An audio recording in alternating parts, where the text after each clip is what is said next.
It's crazy when you think about all the different kinds of foods we eat. We just swallow and hope it all works out for the best. Well, as it turns out, there are better ways to think about keeping our bodies humming healthfully along. Welcome to the Nutrition Facts podcast. I'm your host, Dr. Michael Greger. In this episode, Dr. Christine Dennis takes a deep dive into the research around raising plant-based kids. Dr. Dennis is our new senior research scientist who also happens to be a plant-based parent. We start with a story about how eating well-balanced plant-based diets during pregnancy can reduce risks of gestational diabetes and hypertensive disorders like preeclampsia. Over the past 2 decades, scientific and professional nutrition and pediatric associations have issued official statements and published position papers about adopting vegan diets during crucial life stages, including pregnancy and lactation, infancy, and childhood. While some of these associations firmly agree a well-designed vegan diet can be healthy and support normal growth and development, others are more reserved, and some caution against vegan diets for children. Those that are supportive include the American Dietetic Association, which has held this position for more than 25 years, as well as professional associations in Australia, Canada, Portugal, Italy, the UK, Finland, Germany and Norway, and Europe more broadly. More reserved opinions also came out of the UK and Europe, including Spain. And downright dismissive positions have come out of Slovenia, Germany, Italy, France, and Belgium. What does the evidence say about vegan diets in children? Part of the challenge starts at the very beginning, with the exclusion of pregnant people from clinical trials in general.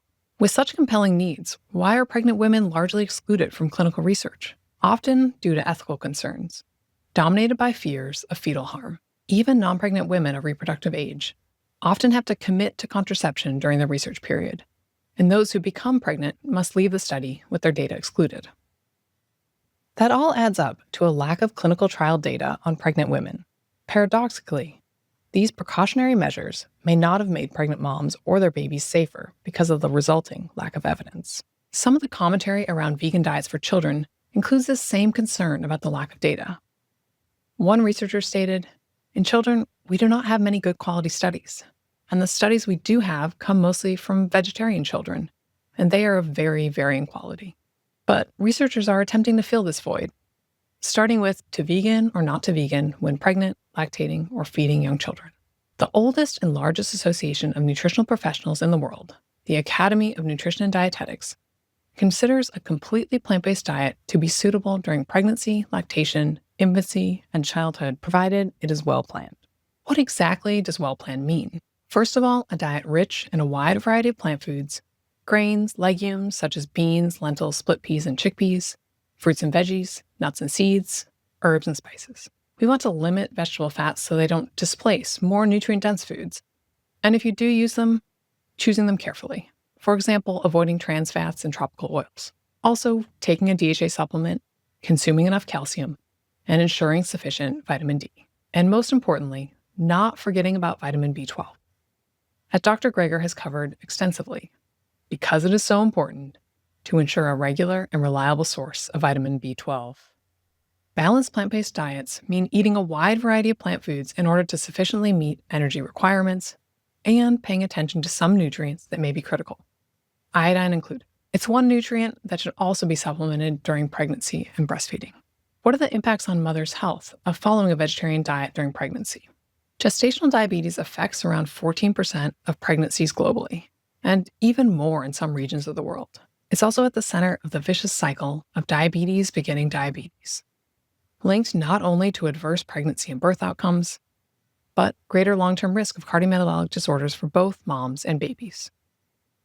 Research suggests beneficial impacts of plant-based diets on blood sugar control. What effect might that have on risk of gestational diabetes? A systematic review and meta-analysis on plant-based dietary patterns and gestational diabetes risk found that those who ate closer to a healthy plant-based diet had a significantly lower risk of developing gestational diabetes. Evidence from the Harvard Nurses Health Study 2 suggests these benefits extend to hypertensive disorders like preeclampsia, with a 20% lower risk among those eating the most plant-based diets. And this lower risk could benefit mom's health for years to come. as hypertensive disorders during pregnancy are associated with increased risk of stroke later in life. Note that Dr. Greger has previously covered other pregnancy outcomes as well. In our next story, Dr. Christine Dennis looks at studies on the IQs of vegetarian children. Many vegetarian parents believe their children are brighter than omnivorous kids. But you don't really know until you put it to the test. And indeed, the IQ of vegetarian children tested about 16 points higher than average, and their mental age exceeded their chronological age by about a year. The researchers knew the veg kids were bright, but why were they so much more superior? There are obviously confounding factors, like maybe more highly educated parents are more likely to have vegetarian children, and they pass down both their brains and their diets.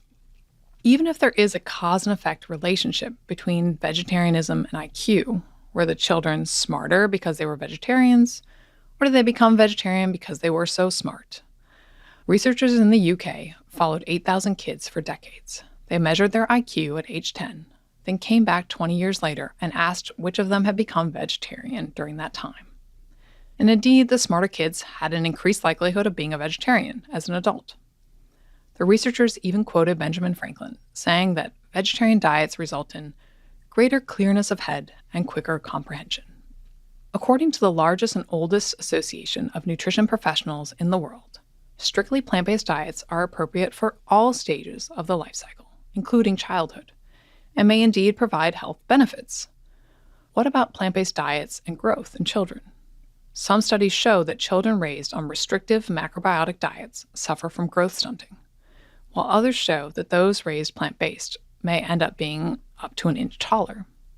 In a systematic review and meta-analysis of children on vegan diets, heights were lower in vegans, but only because they included a study in which the vegan kids were significantly younger, mostly 10 to 14 years old compared to mostly 15 to 19 years old.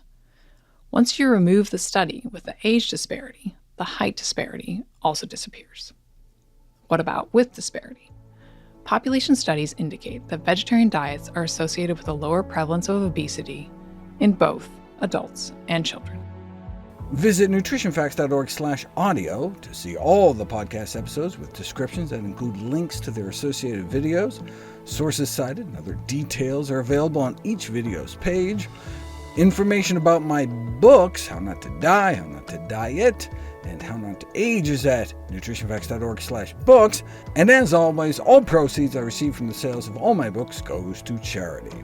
And sign up for my free newsletter at NutritionFacts.org/subscribe to stay updated on the latest bite-sized videos and articles.